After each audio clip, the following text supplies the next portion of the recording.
বাংলাদেশের রাজনীতির ইতিহাসে এক বিরল দৃষ্টান্ত স্থাপন করলেন নাহিদ ইসলাম। উপদেষ্টা পরিষদ থেকে পদত্যাগ করে নিজের ব্যাংক হিসাব প্রকাশ করেছেন তিনি। অন্তর্বর্তী সরকারের তথ্য ও সম্প্রচার উপদেষ্টার পদ থেকে পদত্যাগের পরের দিনেই নিজের ব্যাংক হিসাবে তথ্য তুলে ধরেছেন নাহিদ ইসলাম। 26শে ফেব্রুয়ারি রাত 10টা 10 মিনিটে দিকে নিজের ভেরিফাইড ফেসবুক পেজে দেওয়া এক স্ট্যাটাসে তিনি এই হিসাব তুলে ধরেন। নাহিদ ইসলাম তার ফেসবুক স্ট্যাটাসে লিখেন, উপদেষ্টা পদে যোগদানের আগে আমার কোনো ব্যাংক অ্যাকাউন্ট ছিল না। 21 আগস্ট উপদেষ্টা পদে দায়িত্ব পালনের জন্য সম্মানী গ্রহণের লক্ষ্যে সরকারিভাবে সোনালী ব্যাংকে একটি অ্যাকাউন্ট খুলি।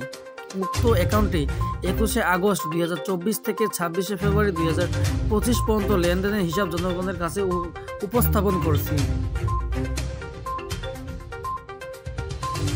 নাহিদ ইসলাম জানান, উক্ত হিসাবে 10,06,800 টাকা জমা হয়েছে এবং 10 লাখ টাকা উত্তোলিত হয়েছে। তিনি আরও উল্লেখ করেন, সোনালী ব্যাংকের এই অ্যাকাউন্টটি ছাড়া আর কোনো অন্য অ্যাকাউন্ট নেই। সাবেক উপদেষ্টা জানান, উপদেষ্টা হিসেবে দায়িত্ব পালনকালীন তার বা তার পরিবারের কোনো সদস্যের নামে বাংলাদেশে কোথাও জমি বা ফ্ল্যাট নেই। তার বা তার পরিবার কর্তৃক ক্রয় করা হয়নি। তার একান্ত সচিবের ইসলামী ব্যাংক বাংলাদেশের হিসাব অনুযায়ী 36,028 টাকা রয়েছে। তিনি একান্ত সচিব হিসেবে দায়িত্ব নেওয়ার পর ওনার নিজের নামে বা ওনার পরিবারের কারো নামে বাংলাদেশের কোথাও কোনো সম্পত্তি ক্রয় করা হয়নি।